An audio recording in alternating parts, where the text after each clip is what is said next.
Welcome inside a modern factory where artificial Christmas trees are made. In this short tour, you'll see how simple plastic and metal become the trees that decorate millions of homes.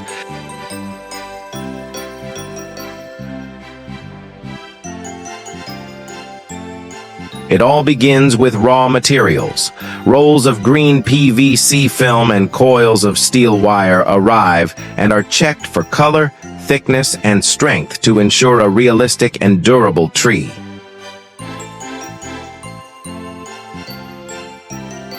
The PVC is shredded into thin strips that will form the needles. Next, the material is processed and shaped. PVC granules are melted, mixed with green pigments, and formed into sheets, then cut into narrow ribbons. At the same time, steel wire is straightened and cut to length to create the core of each branch. In the main production phase, high-speed machines lay the PVC strips over the wire and twist them together. This creates dense, spiky branches that closely resemble real pine. Workers and robots adjust the branches so every tree looks full and balanced. Then comes assembly and packing.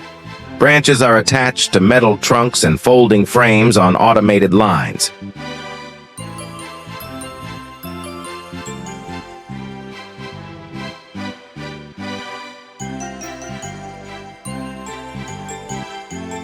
Finished trees are folded, compressed, and packed into labeled boxes ready for shipping.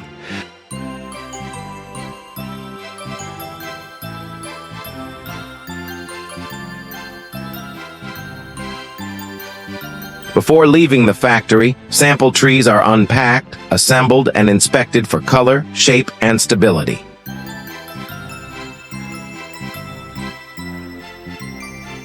Finally, pallets of box trees are loaded onto trucks and sent around the world. The next time you set up an artificial Christmas tree, you'll know the factory process behind every branch. And that's how artificial Christmas trees are made, from start to finish.